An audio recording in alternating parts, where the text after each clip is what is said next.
The Jazz Symphonic Glass Ear, Part 5,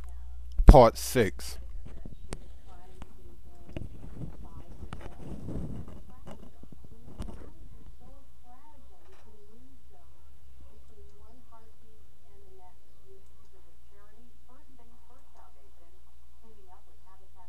Part D. The vigil vulture, white nails rusting in a black man's coffin in the 60 years inch held tight in the fist of a voluntary knight holding its resignations of churches tight enough to tell you where the plurulent gods keep their age safe from the warring hands of man, bursting tears by the butchered bucketful where the clear deep-seeking eye lie a little harder word stuck in the throat of a wayward knee bleeding blue blood gods on the slab-sided slab where the Indians taunt on the last feather from wounded knee and Sanskrit now kept as a safekeep in the buried forgetfulness, sweeping its lost words in the breath's threshold omit in the throat of 1864. Your characterized connection lies wounded by the over-ever violent transitional plantation where the prescribed slavocracy will not die out of the black man's living history. When the night ached to see its color kinship chained and shackled to the sugar machinery of the Santo Domingo's night that sweetened the grave not yet old enough to be forgotten by the yet unborn who shall come to rage their discovered plot with an independent breath calling the end. To the forefront of the House of the Negroid Commission son, the body agrees with me that the punishments of the breaking military busted on the isolated and sufficient liberation evidence of the stone sunlight is a free gift that we cannot return to the wisdom that have built its house of banquets, spread its knowledge before the consciousness of a curvilinear coterie shell with 700 BC inserted skulls that once housed a reluctant hallucinogenic red. Time wounds all heeds on the face of the racial biological attitudes that go breeding out of control 10,000 babies of meaning to feel through till that one break upon a corner of the cross and it all comes back to you. The vestigial godlike hemisphere is of a magician articulating a chaotic period of being out on bail, out on a walking toward and incursions into the ready-made important phenomena hung around the neck of a complexity dressed up in some knuckles of words moaning the denied being for its self-development of again and again is a scar longing to be of some brotherhood's function as regards the cyclic and gyres to the dominating obedience and private language of the gods with their charred weapon, the post-hypnotic amnesia of the fragmented night, the time lagged and sequencing its reminiscent of thoughts that have long lost control of the garden wall where religious in the neurological blanket spread over the presumption of the schizophrenic effect swallowed by the florid conclusion that weighed on its own ending to be fulfilled. The universal stability of an eternal firmness is emphasizing its superficial playmate who indicate that the time of many gods have come and gone under the wet fingers of chaotic civilization, wounded by the auditory command of a broken down over-calculation people in the lockjawed and yet flamboyant living off itself. The sensory recognitions of mammals are caught and finished by the understanding of dying anxiety proposing that the catecholamines flowing in the blood of a brilliant solution that had penetrated and been seized by the debris where the errors and the immediate experience fight to be understood in the stable dirt of the fingernails. In the slumbering ambush insolence and sometimes insolvable where there is no turning back from the narrow transparency of night in its earthen blackness is found the necklines of a vital victorious dream that descend from the head to the body of locked muscles under the voracious cotton sheets. The body heat sleep is the sanction of the sanctuary of dreaming. Everything is as strange as I seek the trees on dream its street. Love the wind in my mind that wind its way past the hunger of stones that sat alone with their mute rage to belong and I am taken away to where the unfathomable rebirth of being free is varnished vaguely in my mind, where a vibration of a vexation is viewed as a vicissitude of a vigorous paid to the virtue of objects to art found in the intimate injunctions threshold, where the silence that night makes of despair is rupture on the rude rubato rhythmically strung on the runabout rundown route and clover ruthless rehabilitation. I am lastly written on the walls of the inner skull. There is always room in the head for an insurrectionary rapids waiting to be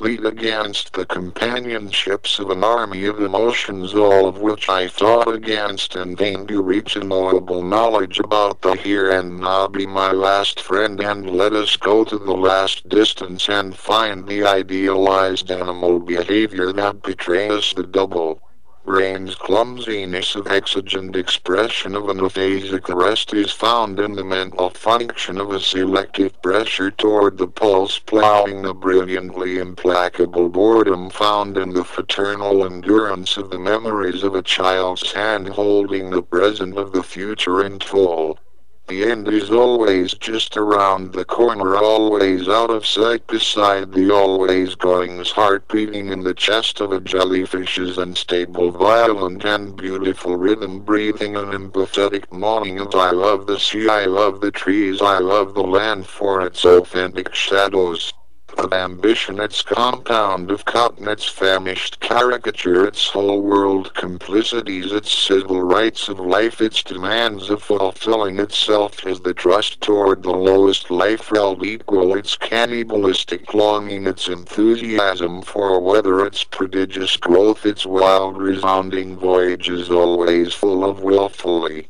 raw glamour, its never-meaning unexpected cruelties, its untamable will, its masquerade of disorder, its luminous daring to be itself without regret, for it can do nothing less. Flowers nailed to the coffin of an effect's hiding place in the netherworld, where the self of the self go destroying the moment of the great strength taken away as a homage to eternity. The nails are rusting on the backside of the cross, the penis of a wayward slave nailed in the town square. O Saint Moses the Black, O Saint Cyprian, O Saint Mary of Egypt, O Saint Martin de Porres, embrace me. I long for your ghost to know my flesh, my hands sing your praises, my soul tattered by my skin call out to you of the dark, prostrate before the face of a fieriest forgiving God. My immense guilt are written in the rain and lies stagnant in the streets of treacheries. The turbulence of my sins are carved in the tree of life. I have tasted the forbidden fruit of a frugal fudge brown skinned boy in my youth. I have tasted the frozen scream of a bloody laughter that assault the swollen labor of the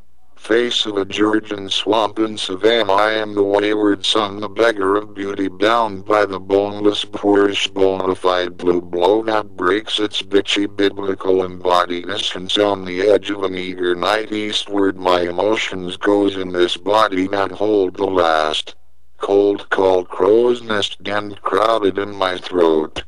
We are the glorious reasons, the victories placed in the hearts of wicked devils that dwell in the slaughtered possession of a confusion spilled out across all the them have done now that we wish to do under the canopy of the quivering raven rallying in its dark feathers of a flying circulating strength on the wing. The bird laughter is a song witnessed by the captive tears of cold weather that persist in the drunken hourglass where time in an elegant full gallop surviving the sun's passing into the darkness of a divine prophet's memory where is told the ingenuous compassionate ruins of a blind man's revolt against the darkness where he stumbled across the stones placed by the seeing anticipation of attention paid to the sound of a storm raging across the face of a child. You are, as I said, with your requiem of dazzled seascape, intoxicated by the breath of the knife-sharp sea that bark its ferocious commands below the brilliant bobbing screams of the candy-maker's son sinking so far away from his bridge. The heart is in the hands of the cranes in the secret water's consistency and the swollen wind pregnant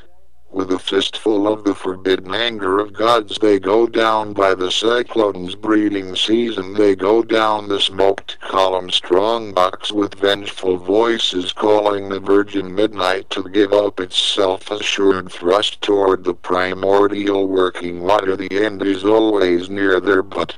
For fortune may go you or I. The antagonism climate of escaped employment is the advocate of adolescent gods when youth was their repressible glory, passing over the unknown force of a guaranteed cityscape caught in a window of the wind.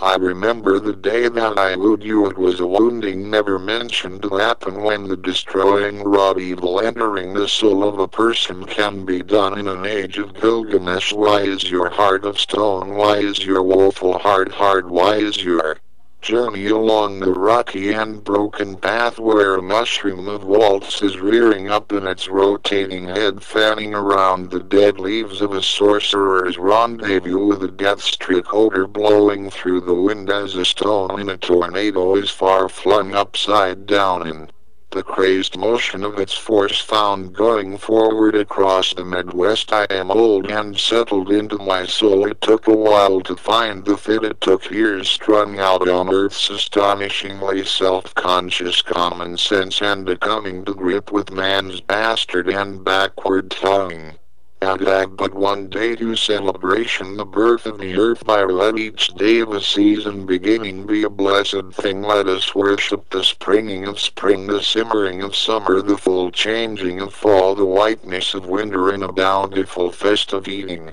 the first fruit of the season. Don't cause me blind when the eyes had run out of time, when the currents of a mortal gigantic curiosity is rotting on the cross of surgical strength. Do not call me to the triumphant nostalgia for everything reprehensible and innocence, for I will only be disappointed by the scrupulous phosphorescent silent issuing from the original throat that cries out, I am all that I can be. On the honest judgment of the constellation, you are one of many committing the phenomenon of life, but still you are one on the arch of the earth with its spatial succession, none before, none after, none like you shall pass this way again, none with your personal narrative expression hung on the struggle of your skin. Your self-observed self shall leave your mark set in stone. You are one in the brotherhood of a concentrated behavior of minority sexual preferences. You are the inherence of the primitive civilization, astonishing in its rejuvenating inventory of growth. You are one in your skin, celebrating your difference, a singular seriousness of mind. You are the one and only divine self of the unfolding destiny of one. Call yourself what you will. The world await your mark in the footsteps warm with its individual scent, telling where you go, smellable by the bloodhound of time, hunting the unconscious habits of being human. You are an original, fulfilling and introspected acts of hopes, fears, affection, pleasure, and desires, the worthwhile psychic, looking from within your eyes upon the world that confront you. Behind all that you are still within the animal life with all of its huge historical assumptions. What do you call yourself before the face of your personal gods, before the divine individuality hallucinating the dead voices of mute egg kept in the warmth of ammunition? Shoot off your rounds while the handless and alcoholic response in need of your equilibrium. Go boldly to the tomb with your gentleness intact. The divine chiefs wake your victorious stand against your state of enemies who can gain no power over you. Your distinguished and splendor self goes triumphantly past the poets as gods when the words came on their own accord, and we thought that it was the gods speaking. The evidence of Vedas revealed in a time of need, when the yoga body is set free in deep sleep, unifying in full bliss the scattering of evils into pleasure, and the vital breath is set free by Atman. I had been taken in by an instance of spontaneous possession, with its illegal traffic smuggled into the distorted despair of my breathing, when it went rhyming around the hypnotic speech of peace, peace, peace. I am one with my body, one with my tongue. Flows from my lungs, and I am not denied by Brahman. The eye is the eye, the tongue, the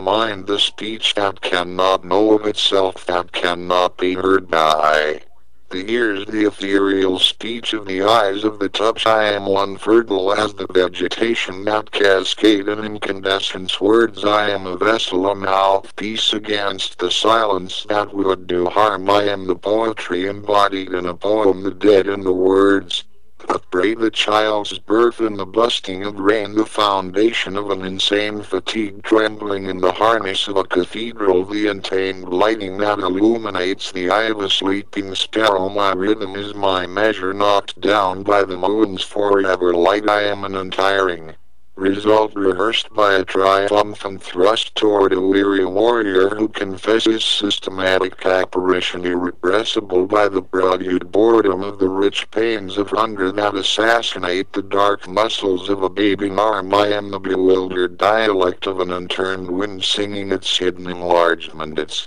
untellable motion, full of a melancholy progress, cultivating nothing. I am the waterfall, all of text, steeped deep in the old rolled soul of my bones. I am the still wave shine of the divine body of bliss and unselfishness of nature, setting aside each living life is her prideful pride, each tongue strung on the exhibition of the submission of winter to spring, to summer, to fall, all under the star of the sun's warmth, kept and swept up into the body. With each year there appear the rain-soaked leaves on the boughs, the bird's house of twigs and dead grass and bits of paper. A natural grace of place under eaves and in trees is to be found. The beauty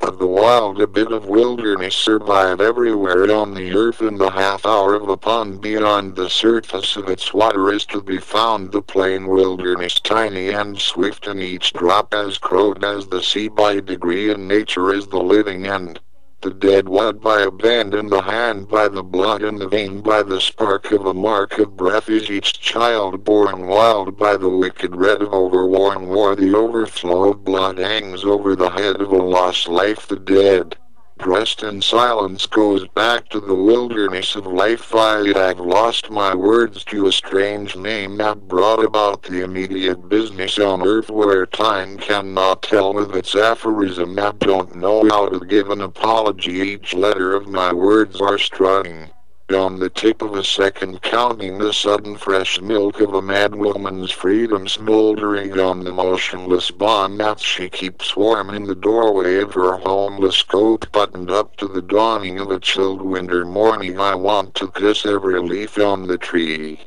because I haven't got a friend that can bring out of me the astonishing beauty of my pills of an empty sky, filling the eyes as a roof against the funereal fires of stars, with their secret life kept hidden by a distant cathedral's sheltering sky, where the gods gather their council of the concussed to see who will be the first one to come down to earth and catch the scent of human sweating in the dark, damp, intermingled growth, feeding off itself in a frizzy beneath the rot of leaves, where the cannibalistic nature of dreams go feeding off of daylight consciousness seen.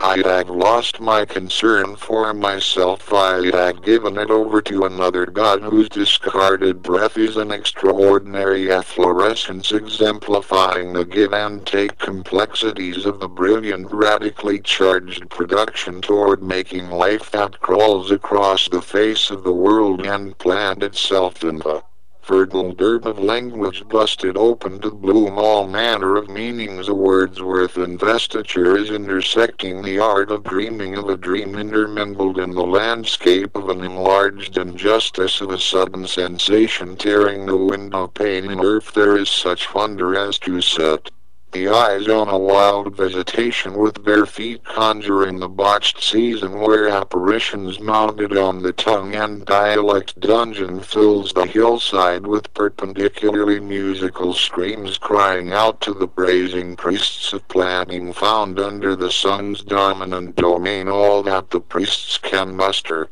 of the nostalgia murderers who wish to slay the indestructible howling of the night is to keep them clear of the original sperm that swung toward the birth of man, where the black race of protectors guard their children with the only drumbeat that matters, that of the interjection interwoven in the dark chest of a sudden downpour of the word nigger. The GS rained down from the murderous mouths of modern black folks with their sterility and frustration stuck in the dark forest, blooming from their lips the dark and damp dingy muck of the everyday from which the sons of light have emerged with the worth of the garden lost in the light of commodious and numbing novelties meant to keep the poor inside their religious prison of normality with their secret reverence for the inmates of hell. The hero that have worked his way outside the scapegoat to be sacrificed, the beautiful underground man that understands the undercurrent losing its communal structure in the flow of being one with the diseases of mass society, the bread of the sea, the dead of the me, the dread of flesh, the fresh that confess an old holy odd expressed in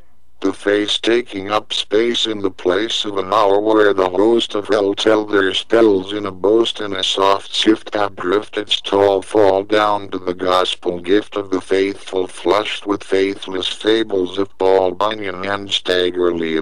the one from Galilee and John Henry down on one knee, the sweat yet to bloom riding like a river of railways iron waves, the way water goes when the wreckage of the tongue storm is found wrung warm hanging on the merciful harm done toward the three-numbered form of God, the telling tongue lingering on the tip of a mastery for words swimming round and guessing ground, a bonded blessing down behind the unkind blow of a deep wind full of snow that sweeps its cold, keeps chillingly fathering a nightly footfall full of the God's cold hearing of the heart broke. Some hissing in the opening of the wind. Man is a fickle creature in his needs for waste, the taking up of space, the selling of night and spoonful man, the infinite thoughts of man on earth, the infinite pettiness of being one with time's told undertow, telling the flow of current that tumbled and turned its way with the triumphant breath. The hunger of war never ceased to plague man and his war machines, hysterically fighting the quick fight of a maddening thought of conquest. Quickly to the glossy skein of war the gunpowders boomed down for a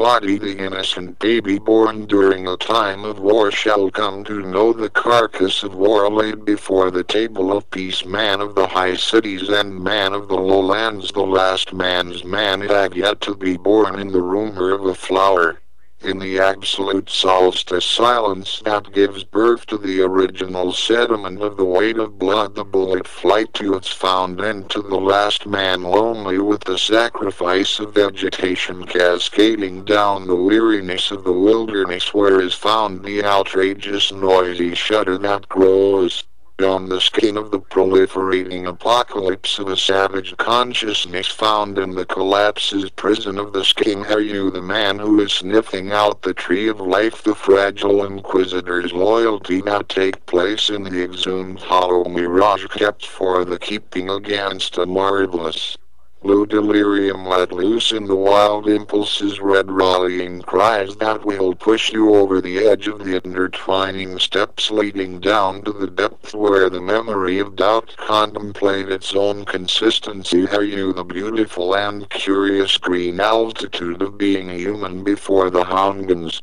dazzled by the oracle's flight across the strictures of the regulation of the body's jurisdiction, with its command of possibility, its sterile breath under the expired beauty of the ready rain running around and aground the brown dirt of the earth, where purple passion push aside the yellow yarrow's low growth against the tough tongue of the wind.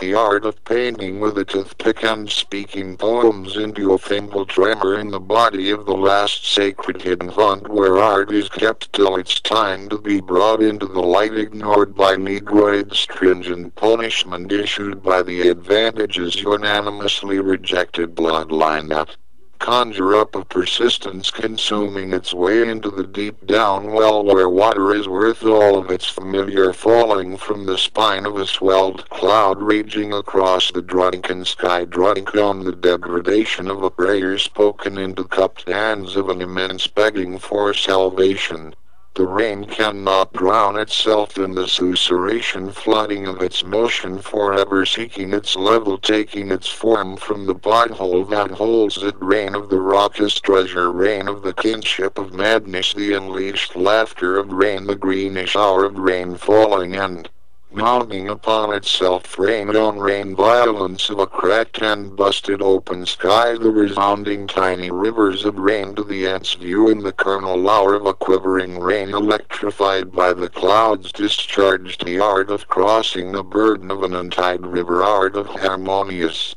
necklace rusted around the conspiracies of corpses, art of the incense of anger, art of the insoluble custom of the blacks, art of the courageous language of blood, the absolute art of the shivering bondages escaping the muzzle of the high sea, art of the assume essential Assyrians burning in the flourishing private political distance, art of the double brain's livelihood caught in the facial expressions of the simmering volcano rolling down to the naked juice of the babbling sea, art of the madman's fertility that had gained the possession of the splendors hidden in the holy things of a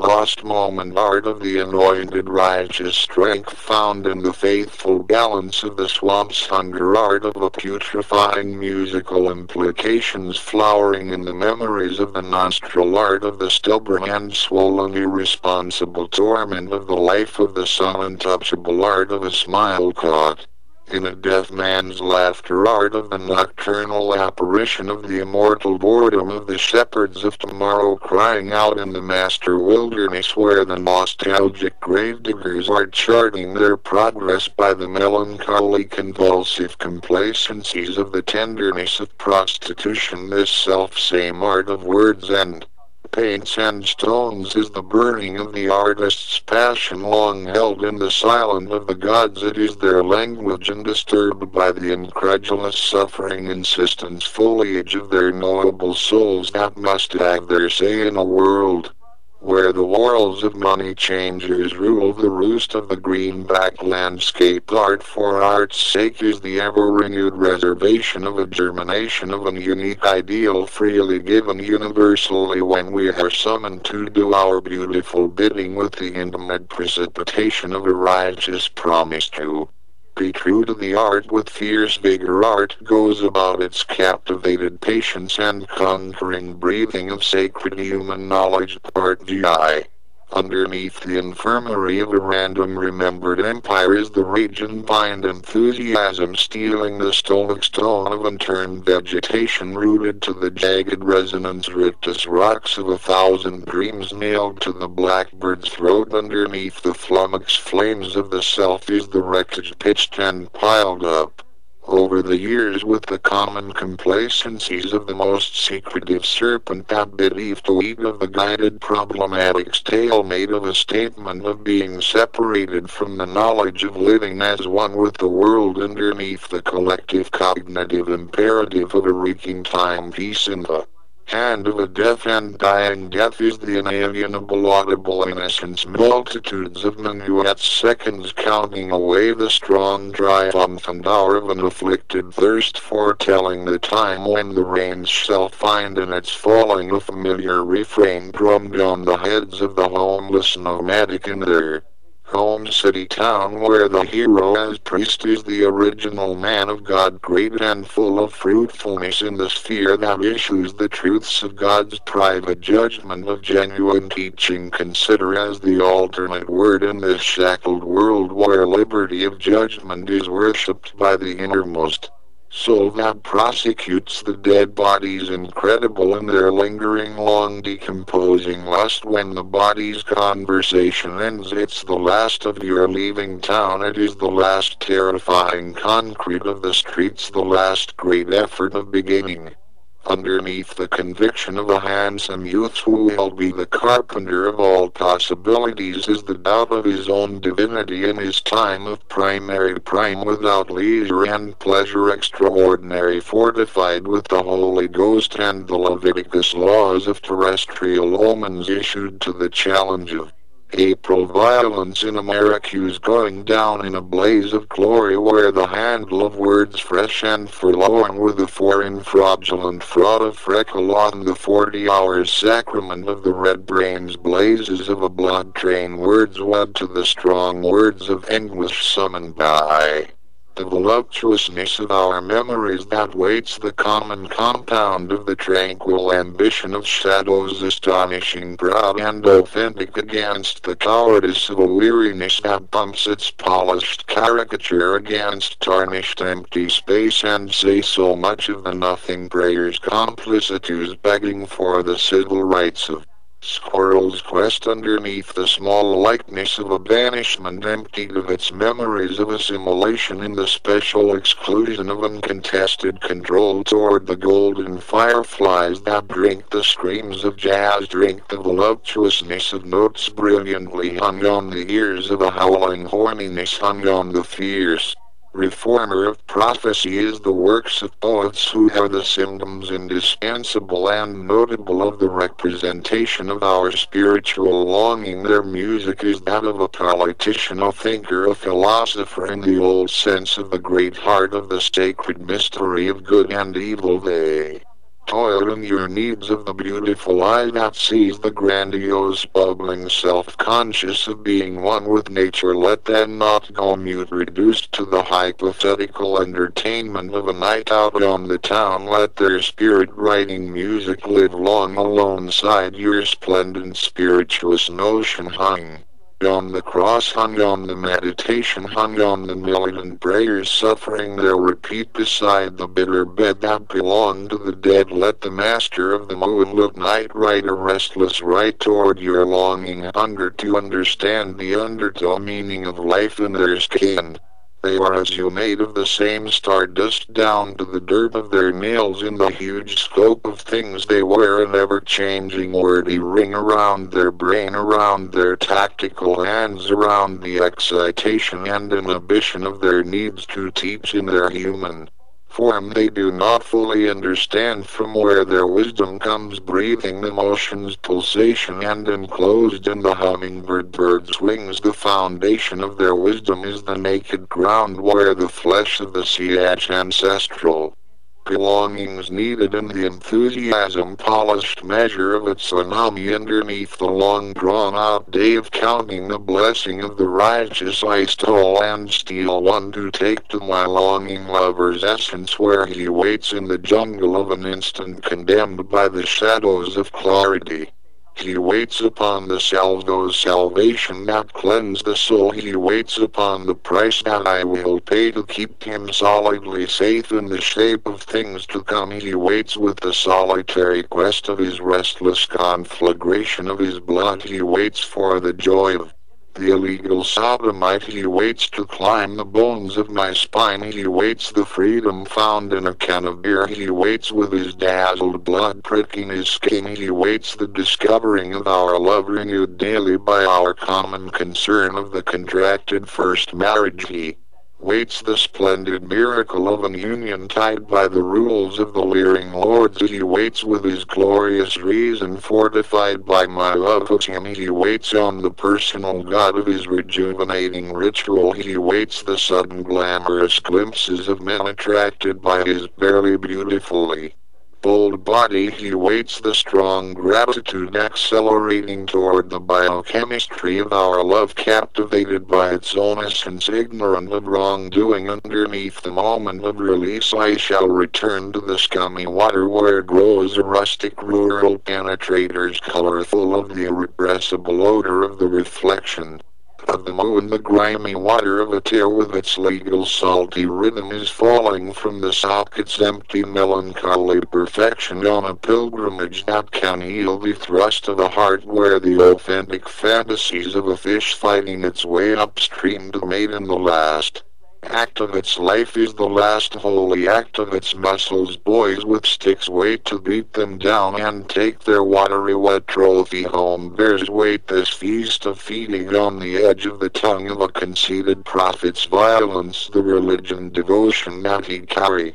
toward the destroying of notorious idols that carry the hitherto idolatrous priesthood's chastity that seeks to hide women from the view of men lest they be tempted. Men cannot trust themselves toward the concern of the sexes, thus their excuses, thus their wanting ways, their weakness is seen in the Koran's fundamental position, where God's religion is anathema to the foretold, and the seal messenger is bold of bearing the voices that they bear within, and within the throbbing of drums heard in the ancient city of Thebes is the astonishing sleep of an antiseptic brown-skinned clockwork ticking down the hallway of a tough happiness branded and tattooed with shedding shadows that drip drop by drop down the arms of a secret need to feed an undisturbed approach of tomorrow's tongue, wagging its extreme future found in the foreground of a presumptuous mirror where is seen the rotting meat stuck in the teeth of extinction underneath the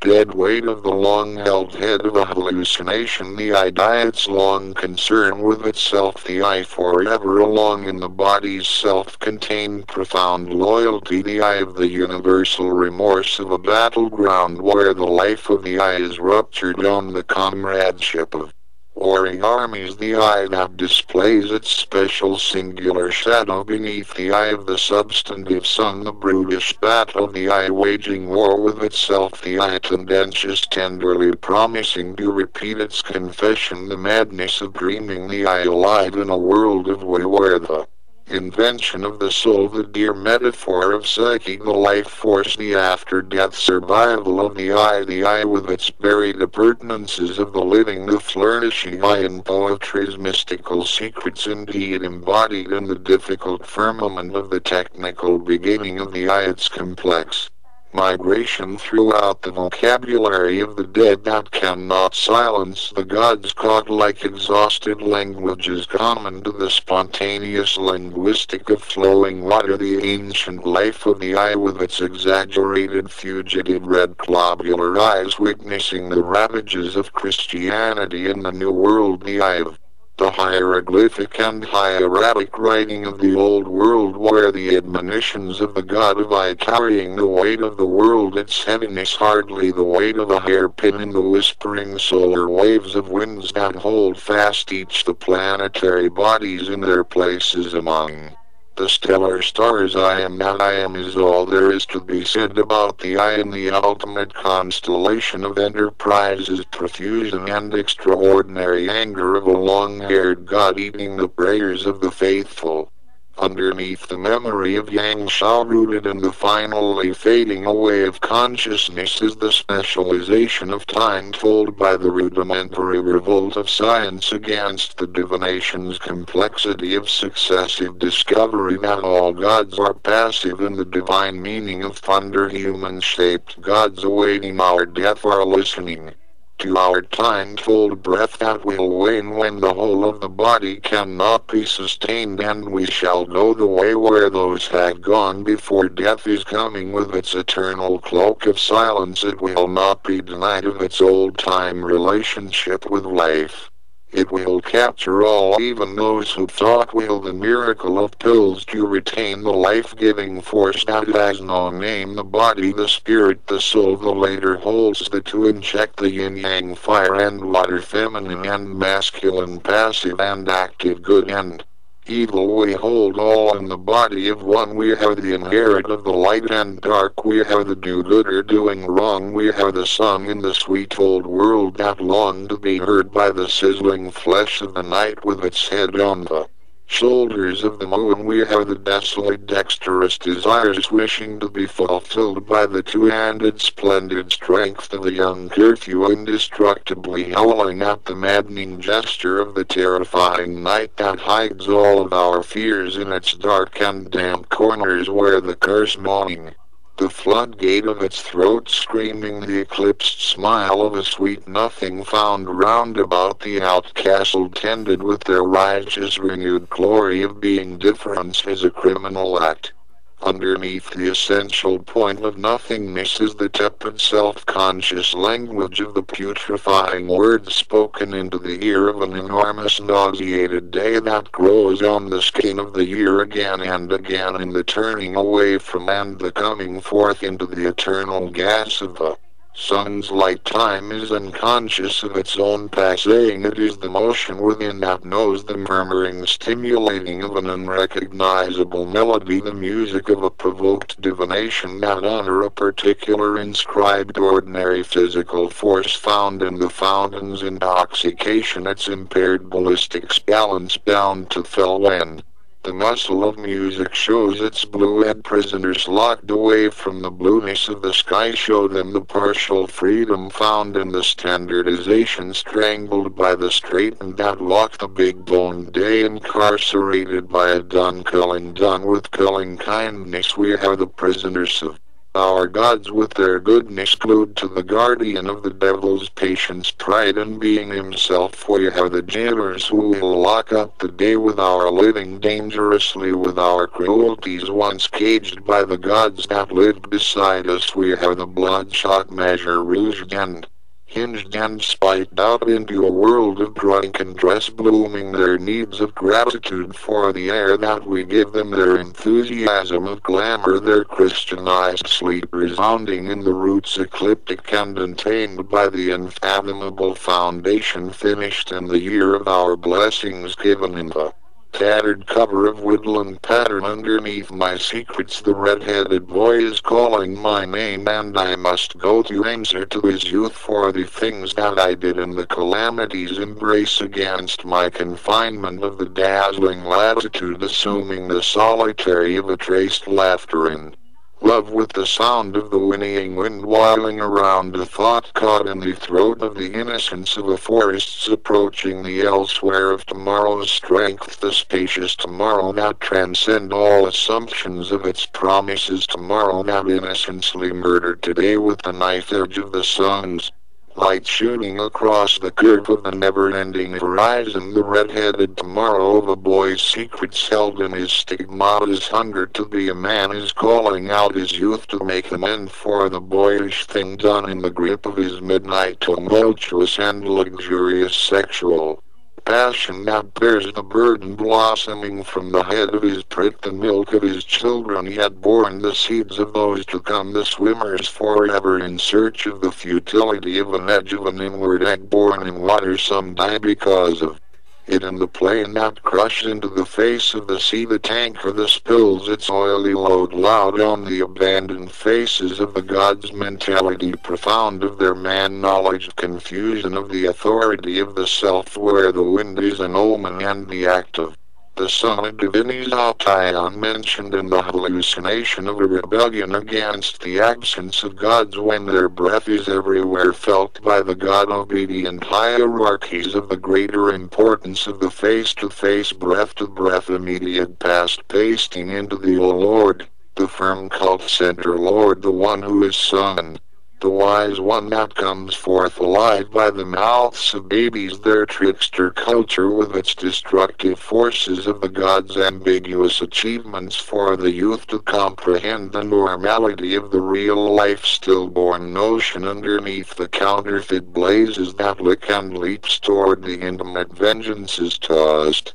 between tongues is the face of a nauseated night that is hiding the weight of the world, where the open face of Earth's air is exposed to the indifference requiem sung to stars in the wide open space of the heavens. The gods have all but left us alone to fend for ourselves in the great global universal longing for something to believe in, even if that something is not earth-bound, not friendly toward all men. The furtive gods are on the land for most of us. They have taken their toys and gone home to the high heaven of Hope to see you later. They had reserved their prize only for the dead as a reward for your lifelong belief. They had buried their rules in an ancient book out of tune with the fluent feminist longing wisdom of our native nature, taken from the rib-like stem of an apple held in contempt of the tree where the fecund fallen fruit of the complexity of consciousness is rotting in the hands of Knum as he worked the potter's wheel. The last long-lost longing for an earth-bound God is to be found in the lovely lady herself. She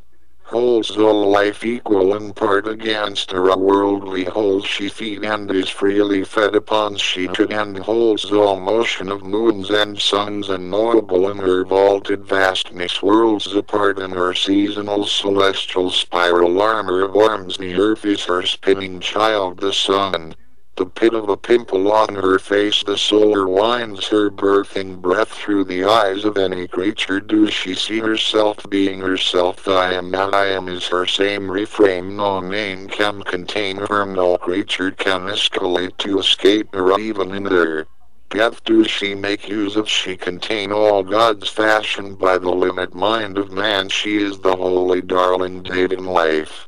For a life's sake she is bone smart about being bitter smelling of bone rot. The center of a life that got the drop underneath the protected suggestion of the house of a global God is the remarkable composition of a localized function held in check by the traveling Neolithic culture, promoting its brand of healing. The god idols that have abandoned their mending machine for the dark-haired rain engraved on a storm at night where the rain-swollen river runs its course, finding its level fluently full of sweeping over the banks to flood the fields of our cultivated needs. Held in the tears of angels and demons with their complex astonishing varieties, caught in the spontaneous divination of a passive and primitive occurring of terrestrial teratological omens of the blinded fetus birth found in the bubble belly temple, far-reaching in its implication where the remarkable suggestion that seeks to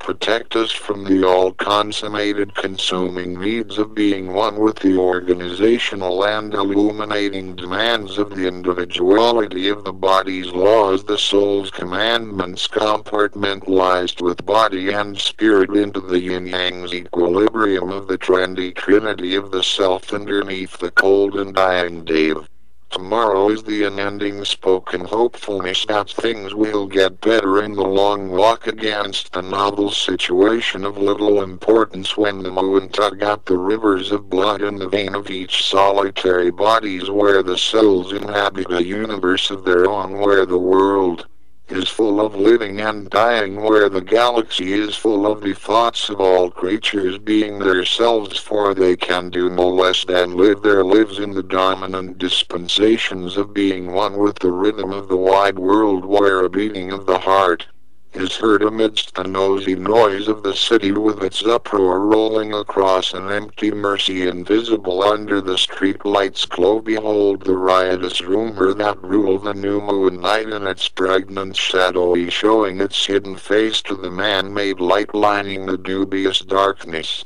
where doubt doubled over hides behind the bulky built of night. The birds are asleep in their nest woven with dead grasses and bits of paper found along the streets where the homeless roam round with sleepy eyes to find a wetless warmth to lay their head against.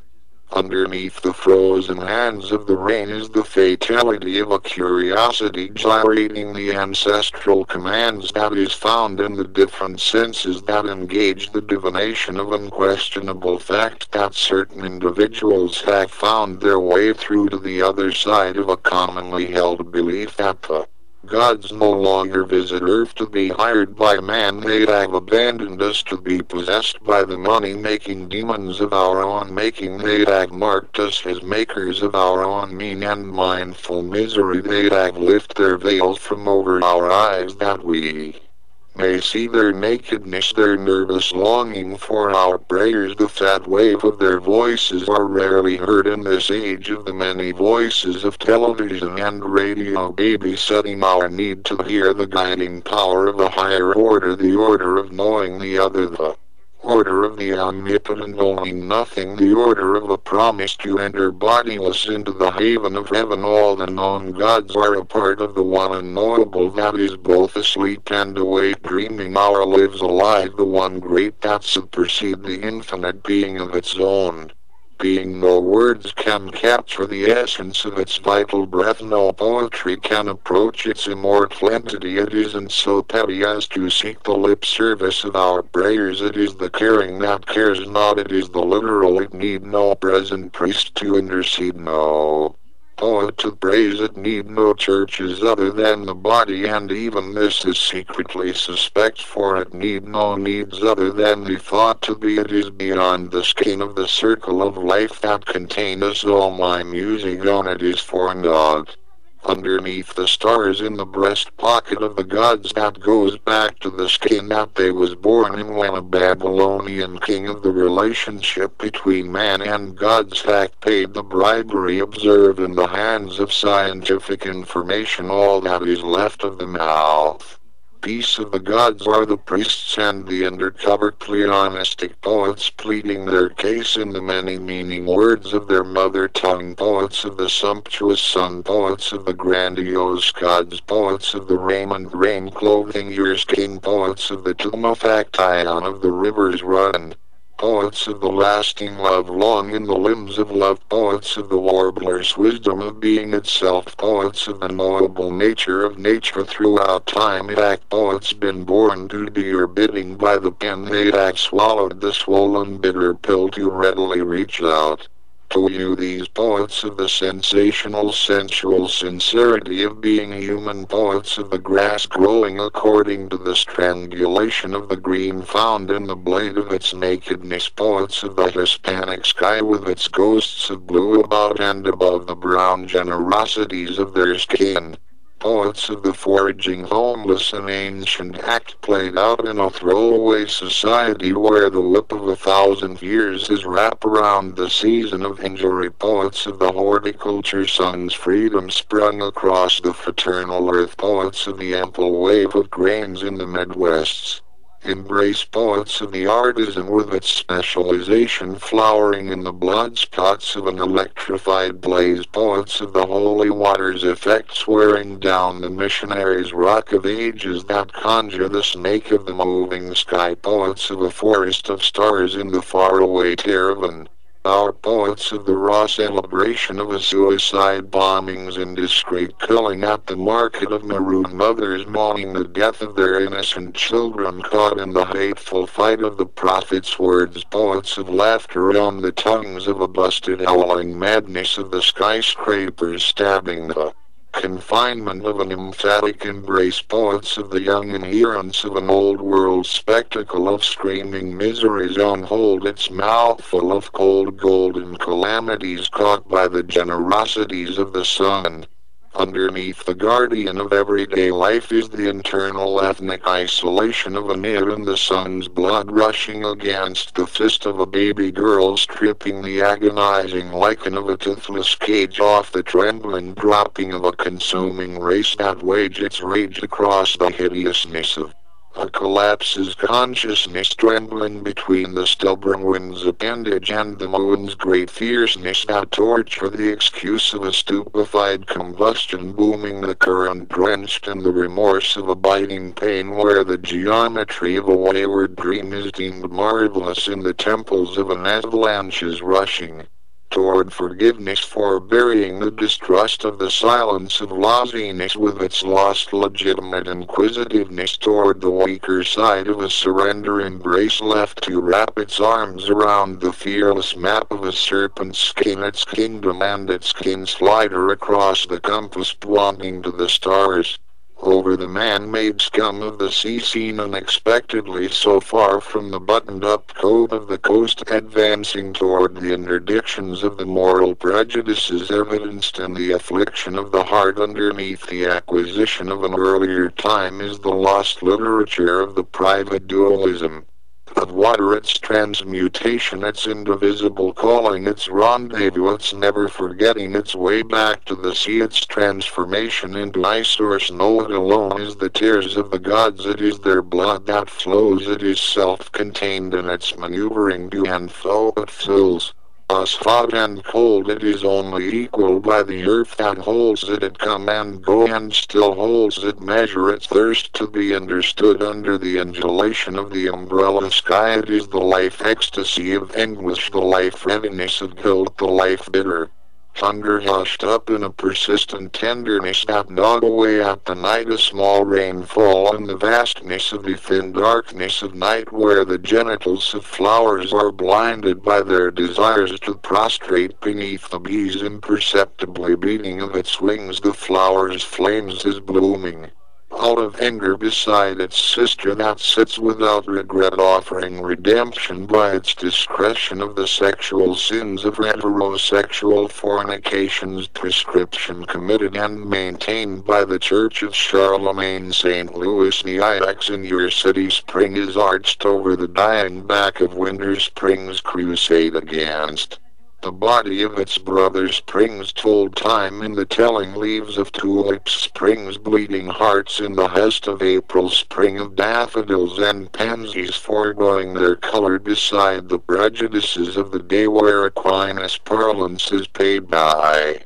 the mood judicious undertow, riding under the undertakers and diplomatic bow, playing the coffin of pestilence, desperately seeking a body to hold. O spring, O rebirth, O boy born on the 19th of spring, thy bones shall be gathered together, thy beautiful limbs possessing the splendor of the dark heavens shall be renewed by the rejoicing of coming into yourself. You are the keeper of the book, unite within yourself. The gods command you to die the good death. From your dead body shall bloom spring, from your dead body shall bloom eternity. The door of the eastern horizon opens to your coming, the resounding prophet of the forest calls to you. The hour where you wait, the running water shall call your name in the wealth of rushing. O spring, bloom from my dead skin. O mother giving birth, you are a holy act held in the warm dirt and northern wind, where winter keep its last stronghold, stiff and cold as it blows underneath the cultural cult of spring. That hath sprung is the misunderstanding of the embodiment of psyche and soma by the debuted scholars of the yearning of the sun, with its haunted beauty hanging in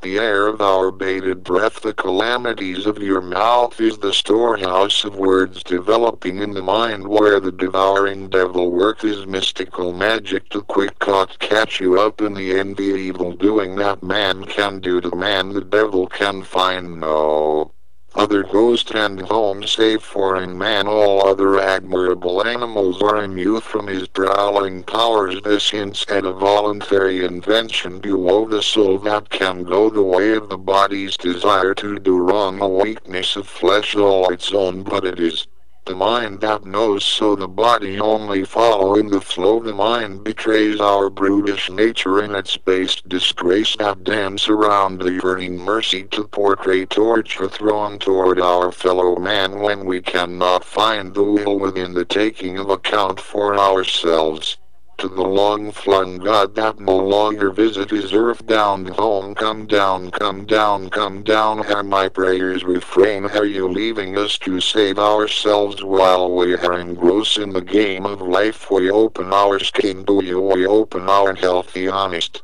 hearts, waiting for your warning. Warm spot warmth caught in a war of empty nerves, with their netwing networking of butterflies in the marvelous temple buried in the bark of trees, in the meat of the eye, where the final duration of innocence with its timeless morning mounted on the syncopate stagnation of a visitation. Focus on the silent smoke that circle the galaxies of the internal body, entangle with its veins full of the blood of the moon. Underneath the stepping stones of a historical silent is the violent knowledge of a quest for authorization, ragging against the intellectual fundamental sky in the eyes of a watcher waiting the raising arrival of the solar disk that warms the wreckage of spiders' webs and eggs. and the edge of the eyelids, and the ideal of the pyramidal house of the gods is taking into account the familiar spirits that used to people the earth underneath the sun, is the angry doing of a darkened hunger that wish to feed on your stretched out needs. Overflowing from your body boldly they go the way of homonical physique, protected by the objectified conception of language with its junk jewelry, jumping the junction where the jungle meets the necrotic machismo machines that cut it into pieces. The birds are made homeless for the sake of new houses. First come, last run, seen it cut down, first heard, last said. The rhythm is in the words, rupicles ruptured on the rocks, fought for the forget-me-not, knocking in the tail end of a rutland wind against the burden, burly passion coming faster there where the master has tendered mercies of the night watcher's lamp, lit by the focus of the barrel of a gun. Rock me just a little while when I'm caught in the crosshairs of the maid son of the nun, when the light that followed the night outright stain the brain where the sides of the mental tides that slides the right up and fall. A water wall abides the outright arc that glides in its strides over the days of rain, when the rain busted the levee in the lowlands and the flood was black backed up water, a plunged passion for finding its level in the living room. Halfway up the stairs possession flowed in the water that stinks like dead rats and sewage. Life take to the water, feeding off the drowned. There is a body in the water, an old man in overall floating on his back. He bumped into a light pole. Underneath the Slavic slave holding of a final collapsed little lies the abolition of an unsettled question found in the burial plan of the last respirational new glitter exhumed for the viewing of the living with the gestures of their hearts, a forgotten brotherhood of impossible longing lagging alongside the litter of the gods scattered across the landscape of irradiatification and imposing its will on the overripe joy that suddenly is bustling its fermenting sweetness to the drunken ecstasy distilled from our desires, where the persistent tenderness of a hesitant boredom perched on the surprise of a melancholy Christendom goes preaching with its obsessive sins written when the world was young, who now is so inspire us to write for the new world when the old sending out its rules from the old world gilded palace of an abrupt purple gleaming in the clumsy richness of being out of touch with the new ceiling of modernity's morality in the new world that is burdened beneath the archetypical archaic light. Rewrite the holy word of antiquated shadows, afraid of the light. Let the dead be reborn into its own right. Let the holy words live in the present day. Light of a modern translation fit for the newborn's life. The body of the holy book must be a thing alive. It must live alongside the living to show them the light of the Lord. The wisdom of God need evolve its evolution into the tomorrow of yesterday, into the invisible noises, sacrificial mercy burning the fire of the chemical flesh underneath the crocketress of winter is the way home from a lost vision of a reticent friend, fascinated by the marriage of Nero, fascinated by the circumspection and presumptuous weakness of a face in the mirror. The inert entertainment of the self, the fatigue mirror, solitary in its reflection, knows nothing of the energetic fears that it reflects, nothing of the ignition drumming its famished prejudice sluggishly against the crouching sodomy's catechism, that hunger in its questions and answers strung then swallowed past the tongue of a submissive teacher that taught the organized motion of an angle's anguish to restrain its liberation under the sun of a shady voice full of swampy silence, aging and strangely self-conscious of a tepid awakening into the insane eternity growing over the skin of the present, the pride of time. Have witnessed the growing on of the furtive futile future, detoured by a lost hour looking to be rehearsed, renewed, then reduced to the revolt of an awful awakening, incapable of telling talismanic time to the put up on pyrotechnics. Rap or rhyming is rhythm rapaciously to the ear of the radio's stagnate stability underneath the arrogant, deceptive, fragile snow falling in the humiliating night where the witness surrounding the poverty of a city's lost man homeless in the alcoholic dream birthing the thoughts of warmth and comfort in the cold clothing of the night is to be found the only way back to the ferocious home from the pestilence life of living on the streets underneath the burgeoning hour where arrogance is kept tight and forgetfulness leaping against its restrained belly. The morning comes on fatigue from its journey through the solitary darkness of an emptied hunger that cannot feast on the bourgeois bountifulness set behind glass before the working poor in a land of plenty. The poor have forgotten how to mow the rich manicured lawns maintained by the drive-by gunman cheering the diet of desire that set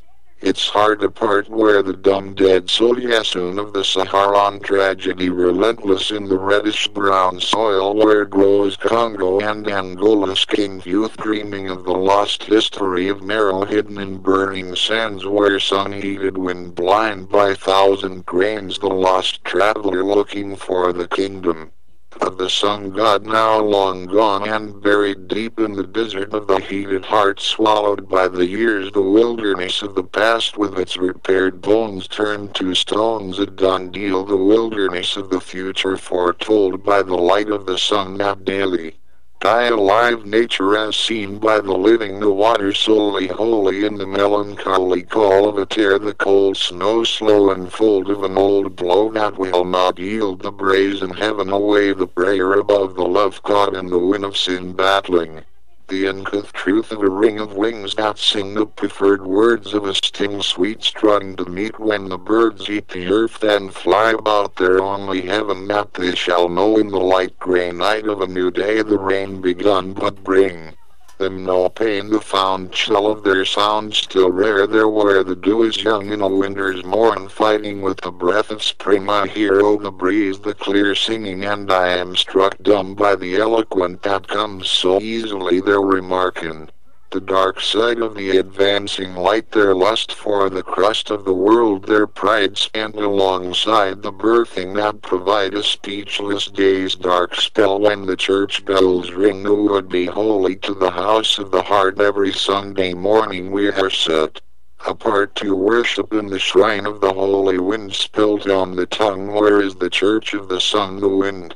the whole earth, skies and ground found in the dirt of the earth, the happy throng sung of the fair grass past the litter that I bear, some children of the sun wearing the eternal badge of honor which is the blackness of their skin over the red muscles tied and firm and fit to earn the worship of angels that go singing along the Sankuru River in the kingdom of Kuba, where dogs delivering the will of God go barking at its approach, turning their holy heads toward the heroine natural when the children who shall come to wipe Sunday from their eyes when the drums of illuminates genuine ancestral beneficent of being as dark as the dirt sweep into a swell that gently swayed by a song of good night when the sun is quite dry. It makes me cry to think that I had chosen to live my life along in the tall glass of the city as my home. It's time for a future change, one that is untamed by the voices of children with their disordered time for their long and lonesome rite of smiles like indigent fatalities of the angels that they shall become.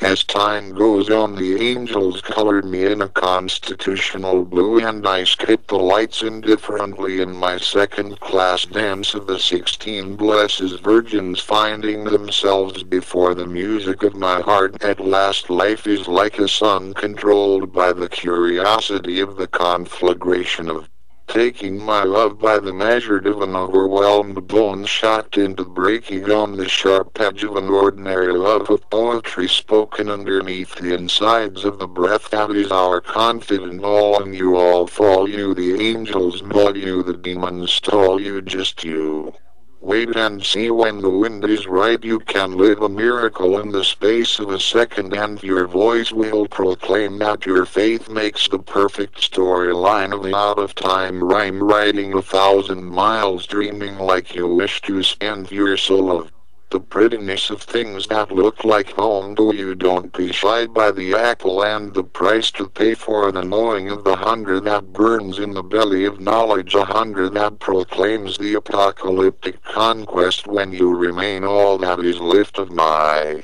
pain that I can talk about in the business end of the night. The more that I give of you, the more that my trial by words shall find its rest. Sun shining in the eye of the god of Tebes that sees man being man in the holy temple at Ephesus, and now the sacred places of the most high places of God's interaction with the most earth-bound man made from the dirt and the fingernails of the gods, who let us write our lives in blood, lives punctuated by their forgiveness for the sins caught in the heart, lives with the strength of the roundness of bones, lives under the knuckle of the sun, the real arboreal birds biding the hour of their birth in the bath of the nest, their black obsidian music erupting in the volcanogenic night where angels sits high in the trees and piss down on the passer bison, anointing them with the meticulous message of their urine mixed with the blood of a holy laughter, revitalizing the activated dreams of the streets where the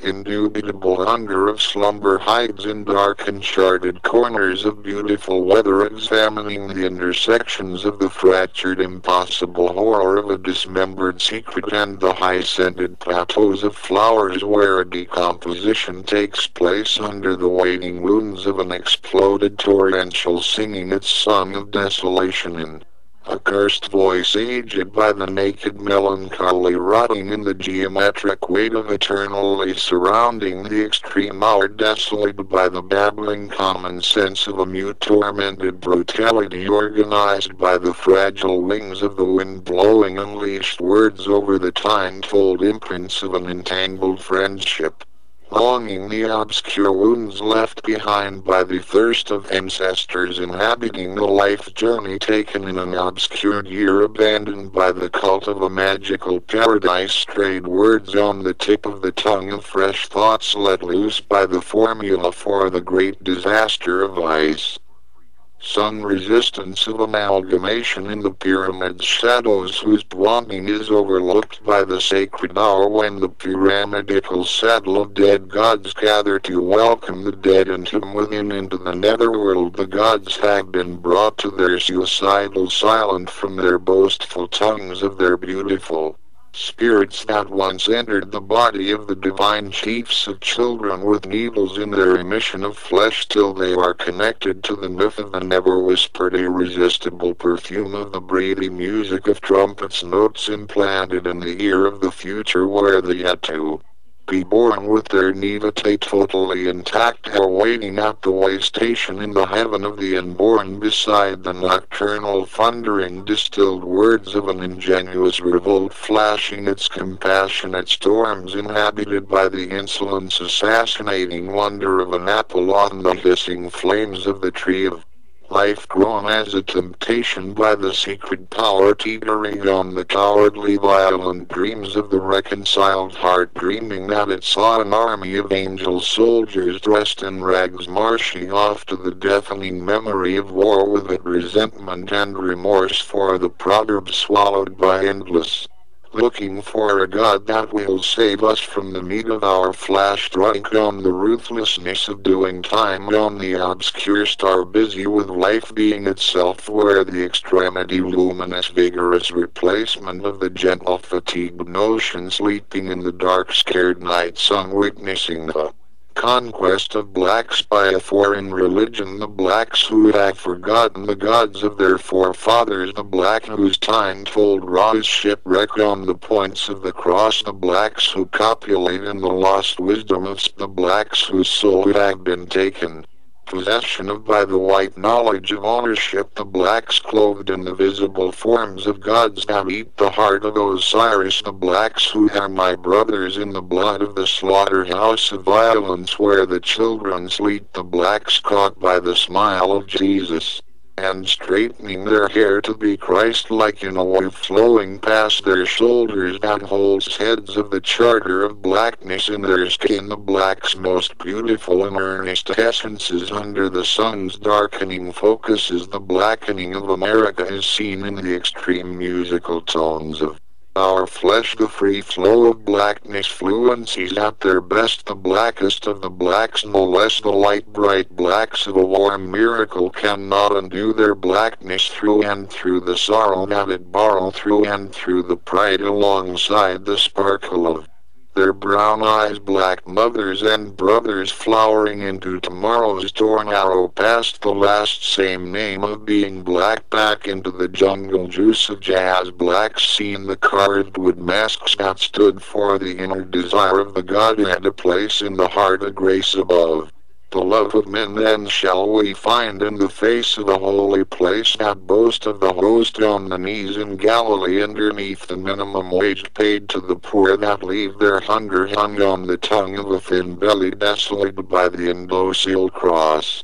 that collect its share alongside a government that seems not to care for it, to takes a share, who shall advocate on their behest, whose mouth is rich in their prayers, who ply the money changers' wares toward the disinherit, that clean our toilets and teach our children questions that should be asked of the poorest poets, who had grown deadly quiet as concerns such matters. They had grown astonishingly malnourished, pulled into themselves, aged out of their time with self-centered rhymes all about the IOU, poets of life, the lords of love, crowned by the words that embrace you, who cut asunder the beautiful dilated joy once now was both putrid and pure, worthy enough to be spoken to by the gods. Behold, my soul seem lost within an ivy-covered shadow. This is my blistering bony body that I bear, this is a blooming blob of my blood, eat of its sarcastic bread, for it is pleasing to your gone God when you write in the secret chamber of your heart, lay it bare, let all your secrets be told, that other know not to hold. You must witness to it all, the human soul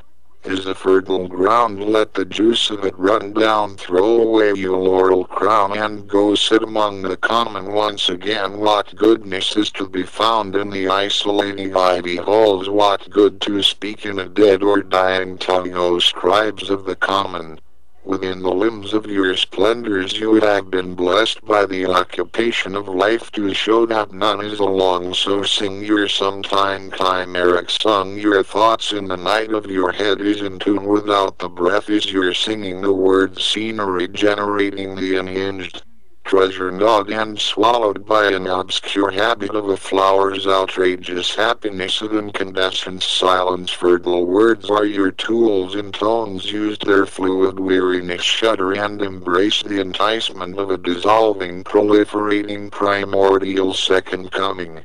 Underneath the place of the skull it is done by the skill of the garden to moor beneath the church of the holy sepulchre, the edicule, the burial place of the Son of Man, slayed by the brave sand rocks, land flocks, all that there is in the air of a gloom with its fair glare of the Nile, the fresh of a Nile of flesh, all the while stretching for miles, the rather gather of the springs, showed and eaten by the winged things let loose upon the fail ale of the deep dumb of the sea, with its bitter litter of plastic, even in the mouth of the south spring, wintering in the drew dew that gaze beneath the way of the soon seen way of the moon. It is the nipping of an eastern fellowship, a decreased freeze punishment that ease itself into the bent knees of a thought sought to move on the love of a small movable wall behind the self. I hide in the end I have my pen, I write and try the rhythm of the sky. It is the wordy found sound that abound thee, the last pass of a tree cast.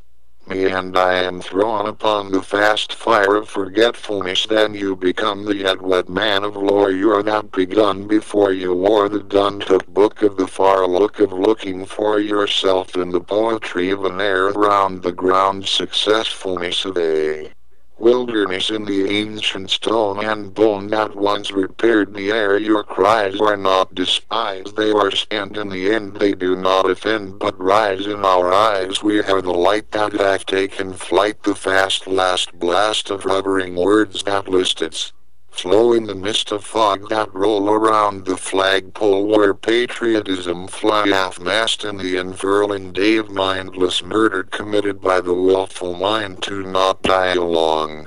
Underneath the conflagration of a pinched-back desire is the concentration of needs and wants waiting to be fulfilled by the sexual misconduct that spends its currency in the escaping liberty found in the truth attentive sung wherever possibility is burned to the distress dance found in lit matches. Fire and enumeration imitation of the all-powerful everywhere sung that rife the everything life that clothes prejudice this way and that in the lit air of the seven heaven within the sin of a lying eye where the sky is full of the flames that once came in. The once loud same song long in the breath of wild prayers birth in the inspiration of the creation of earth where the poet's patience pennant is a race toward glorious grace toward the late immaculate infancy of infinity found in the paraphrase of second-hand metaphors introspective. The evidence of the sympathetic nervous rib cage of clouds, the poet with his respiratory changes of words run then wrapped round the royal breath clearly correlated with its cycle of duration of the word filled with anger. Words run within the breath like children at play where the playground is filled with broken green glass words that sparkle like lost emeralds, cut sharp shards sheared and shaped by the hardness of concrete holding the heat of the day. The hypostasis cardiac of words beating their backs up against the breath, the heartbreak consciousness of profound words that ponder the quick succession of meaning comprehend quickly before the next word fall from the lips of pirate poet looting the wet land of language in the incenses incest of your mother tongue filled with the emotional experience of smoke's sensation to be done by the intellectual travel of the gods from the heart to the head in their search for a man's psyche. They play the subsidiary role of Sunday morning church bell ringing in the God-weakened world. Most gods go about wandering homelessly seeking to kidnap and enslave the free will. Some gods are chained so that they will not abandon us when the God-controlled pulpits of good and evil light in the sight of a blue hue that linger by the raised pointing finger that seeks to bless us. The world overflow low with the white light seen in the hallucination of death, the dusky deep that spread shed across the heart and head till only the dead know the name of an one true God of gods. Underneath literal life birthing an overripe comprehensive but precisely rejoicing wind blowing across the distinguished language of the angels is to be found the delicious stone where the disembodied spirits embedded in the deceitful breath of survival that swirls around the passing birds is felt by a word that decries the horror of paradise lost in the apartment of a frightened vision that trembled before the explosion of despair held in the memory of worshipping the plastic people of the television set to sell the bill of good down the river of a self-surrender, self-transcendence seduction found in the belly of a weariness long-suffering, the sufficient longing of the poor ignored by the politicians of America in favor of the middle class. Wherefore are the champions of the poor caught in the daily laborious labor of memento, lack of movement of minimum wage in a maximum society where the government receive its pay. Why tax the rich is the seldom asked question of the day. They are too rich to pay. Do we let them play the American way? Poor, oh poor, the poets have not forgotten you, not by a single day in this absurd play called Democracy, we champion your heroic name. This country is too rich for poverty, yet poverty remain in the game. Who will come to your aid? Who have the fortitude to save? Who will hear the prayers you pray when we care little of the poor and the aged? Underneath the crimes of poetry is the music of the formal muses who keep their exotic rhythms as a mantra for the warring poets who goes on their lost journeys to find the lost body of the now defunct word that once stood in for the gods when the delimited feet of a fifth was sung to the believers of the poets who had been banished from the temples only to be called upon in times of stress with their divergent trajectories, procession following on the tip of a breath full of rhyme and rhythm found in the heart of the living.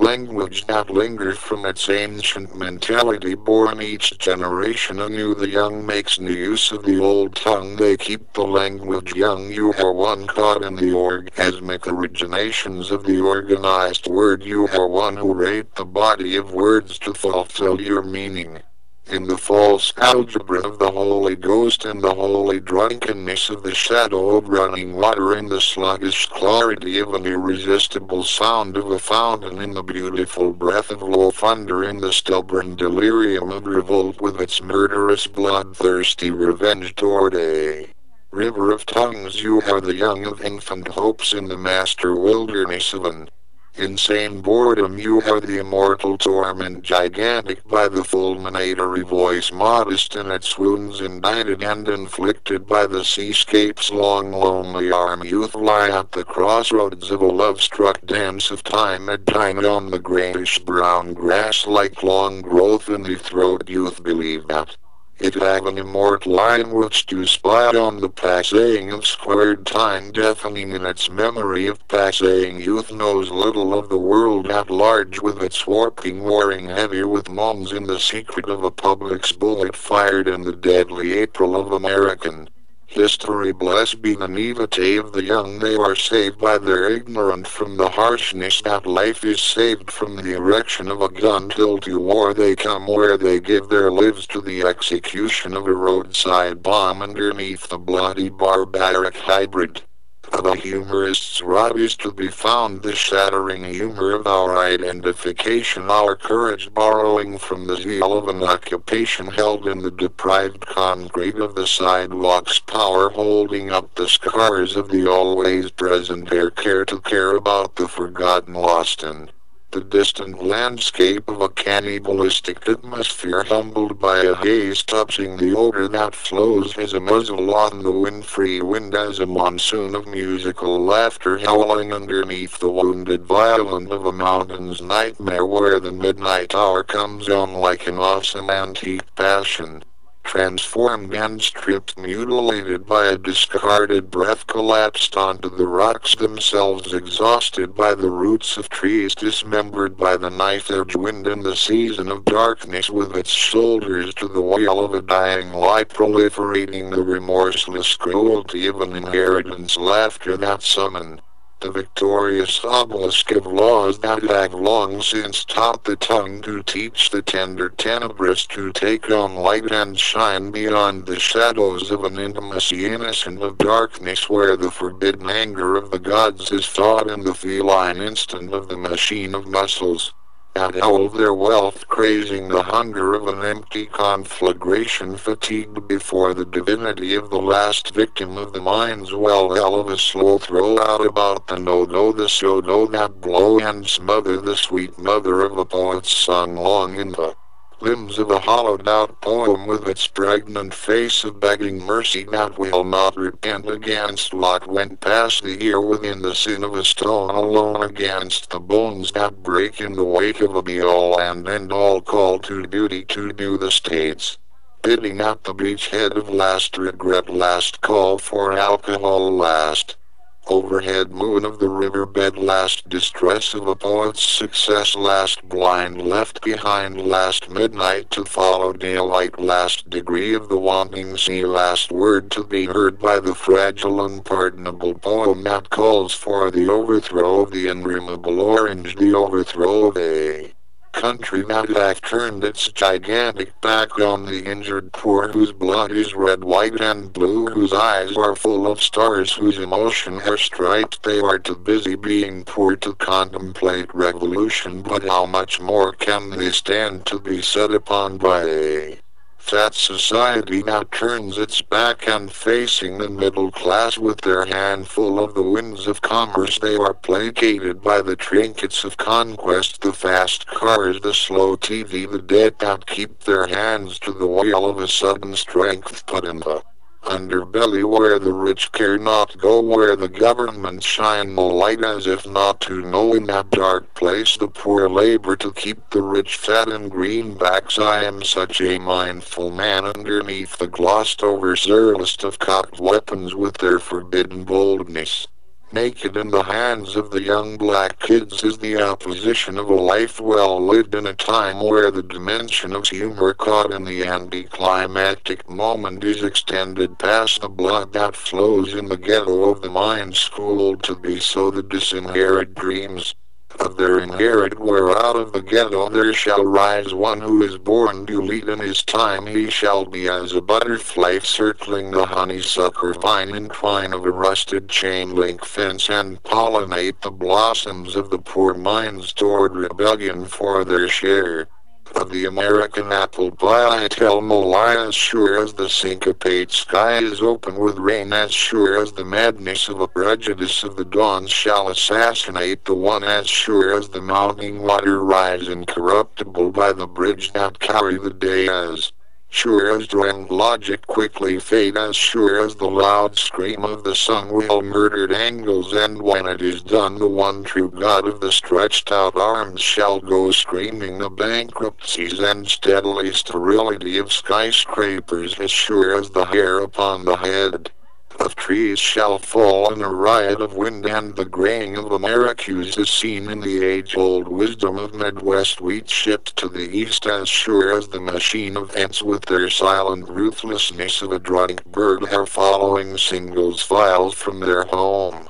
to a dead worm on the concrete is a holy thing, as sure as the innocence of the stubborn landscape brings forth the breadbasket of heavy fountains flooding the forest fit for a life. Underneath the criminal word in its exception of meaning, in its specific madness that enable the tongue to imagine all that it requires in its elements of violent as common as a firefly on a summer night, we find that the word recognize not its own meaning in the crowded universal courage that string them together. We find the miraculous mercy of words is falling asleep in the strange hands of speaking in tongue. We find that life is always advancing on and over itself, that it is an opportunist that fill the smallest opening it grows on the skin. It is all king one way or another in the anxious forever confusion of hunger for space, in the collapsed torture of a vehement memory for space, in the secret prostitution of an unfailing life being itself. Life is never embarrassed or impaired. It will always find a way to express the obsolete yesterday and the carnival interruption of tomorrow that reclaimed today with its grunting array bruised by the bottom bare bone and booming of the basic ballistic big bang blow of literal life. Underneath the tragic beautifully formed memory of precipitation, the flowing ocean follow the germination. In its intimate vigor follow the unique hunger of a leaf, follow the succulence meditation of a peach, follow the resentment of an orange blossom to the drunken rain with its purify and degradation strung with immense caution around the enormous command of the sun in its daily force-fed fists, pounding a firm fever into the air. Underneath the wedge of a profound blister on the skin of the world is caught the word nigger in the mouth of a braid, hovering over the skin of the city, hovering over the forbidden skin of blackness found in the forest, hovering over the smoking assaults of full-top lips, hovering over the broad nose of the fieriest and ancient life of man on earth. Underneath the whorehouse of chocolate is the passion of the young girl with her corpse of fish blood tracing the imprint of bones in constant and interwoven in the honeycomb where the blinded socket is chafed against the greediness of fire. The young girl goes past the executioner wishing him well. In his ritualistic deed before him they comb their hair with the toothbrushes and plant their giggles in the electric chair, the potassium chloride needle that is stuck into the river of blood till the heart of it stop dead. The young girls are a wonder in the mimicking delight of the world where sisterhood is a well-kept secret against the hidden face of man's temptation. Underneath the commonness of sodomy the thrush of your sex is laid bare, the penetrator of a quivering hot swells to bring forth a birth of nocturnal breathing the damp sweat of a man in heat against the barred boredom where love's flame burns away, always assassinating dreams, dreaming the dawn alive underneath the bedecked thicket of silk sheets. Underneath the song of the hooded warbler's treasure is the deafening body sacrificed to the god of vegetation morning, raising blood tinted by the outrageous sun's slanted light and hands of heat waves reaching across the knowable silence of space where the full-views gods keep their sputtering embrace tight against the pregnant god that will come to do man good when the oppressed situation of giving birth become the concept touchstone by which the artificial high priest with his language of the master race shall prophesize that the skin of the cross shall be stretched over the materialistic recognition that the gods cannot be bought by the hands of the banker whose skeleton shall be sold to the highest bidder. Beneath the cross of the prey that will slay the many miles kept within the while of a smile of the first fruit already bruised by thorns thorn heart. Underneath the concept of one's destiny that is never held down by the feudalization that we are in our skin and bones, and we go where we go in the always alone self-contained flesh that can see itself reaching out with hollow palms that cannot feel. A common thought of the spirit of a straw, the maker of the universe, the preserver of all known knowledge, the totality of the separated self, the self that meditated on the possibility of its union, the innermost self of the you is as divine as an ant digging in the earth. Let the enlightenment of the gods be upon you. You are their animal, you the meat, flourish with your sacrifices intact, project yourself of three forms, accomplish the meritorious acts that beseech you. The ignorant desire is an object of enjoyment, be you not restrained by the weariness of the assumed body as the birds are eating vomit in the street, a regurgitation of a night's worth of flow working its way with a bit of us, leaving the body behind to recover its balance, bent over, collapsed, colored, closed off from the inheritance of the swamps.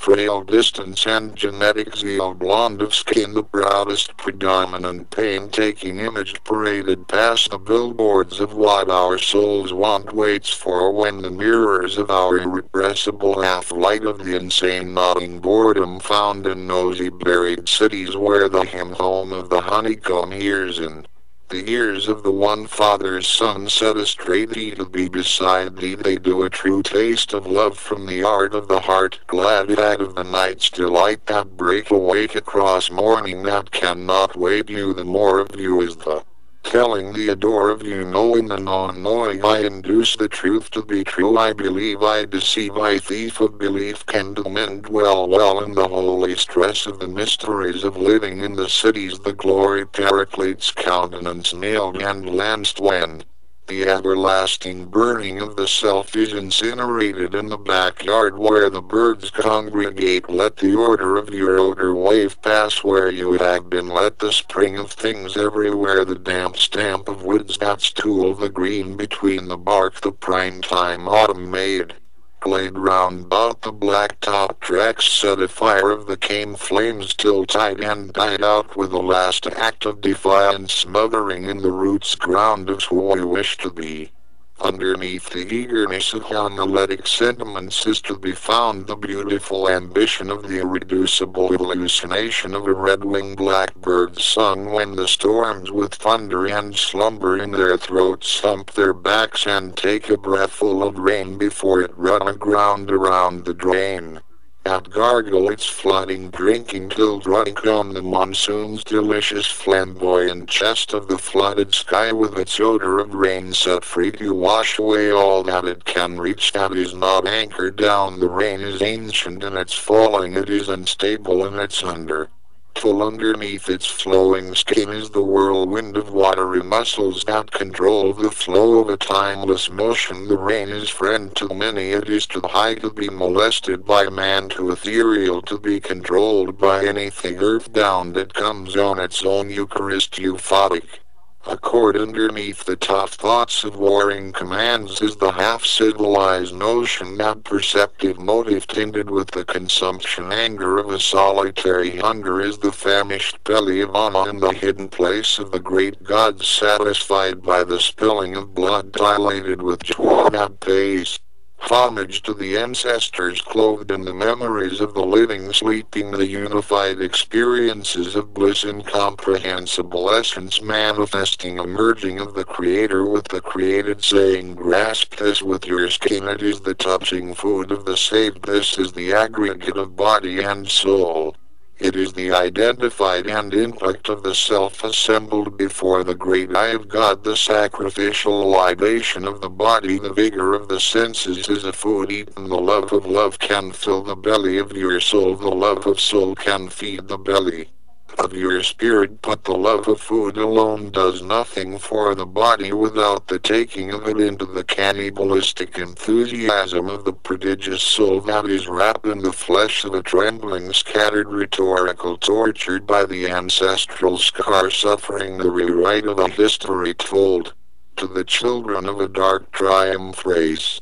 Underneath the words of the gods, the mighty ones, the victorious who dwells in books and the glorious hearts of churches and mosques and temples with their splendid appearance on earth, is the reformers informing the lay person of the committing wreckage of an elegy's pain, half alive in the encrusted seashells sold to the highest bidder beside the want of weeping of the apocalyptic sea. Let there be grace be to all of man's gods, grace to their true nature that some have sought to corrupt, grace to the glory that guide men's bodies to follow their spirit inbred. In the inner life, looking outward from the spasmodic and sudden nightmarish want of a beautiful truth held in the forgetful forest, summoning all to live their lives according to the good words of the violence of the good book, where the serpent cannot spill his venal vice. Taught and sold by the left hand while the right prayed for the salvation. The duality of live is that as we are living we are dying, the death of the limited fleshing flesh that feed on the fleshman fitful flamboyancy of fibrous tissue. Feed yourself well in the watcher world, wagging its wage to be paid day by day, for the day shall come when you must pay for all the play that the body enjoyed in youth. You shall grow old and gray, a joyous thing to behold, with the wisdom to know the walloping willow that hangs and blows it sweeping in the wandering wind, waving the surface of water warm and wild in the forest that never ever rests but keeps its wonderful working tug tight in lifelong luxurious luxuriant longing to fill the earth with earnest growth. The pious pitchman carry along to its poet's nose in the pitiless beak and pitch of their pocket of words the way of all flesh of the flesh. The profiteers know you want to mold you. Underneath the giving of the body is the will of the gods, is the obedient slumbering light of heaven, is the exhausted point of view of the never irresponsible earth, swollen fed by the humped stone, where a monsoon of stubborn disasters flood the thirst of an insult held in the lunation of the A-worm's home, where the path to righteousness cannot see the half-light stubborn mouthful of the consuming intermingling thoughts of the forced generalization of violent beyond the senses of the object with their mindful meaning can be found the essence of the self hidden behind The intellect where the energy of truth with its currents flowing past the ignited thoughts dense at the threshold of pride screaming to be as natural as birds dropping feeding the pigment of earth under the vision of the sun can be found the comprehensibility of trees and rain and a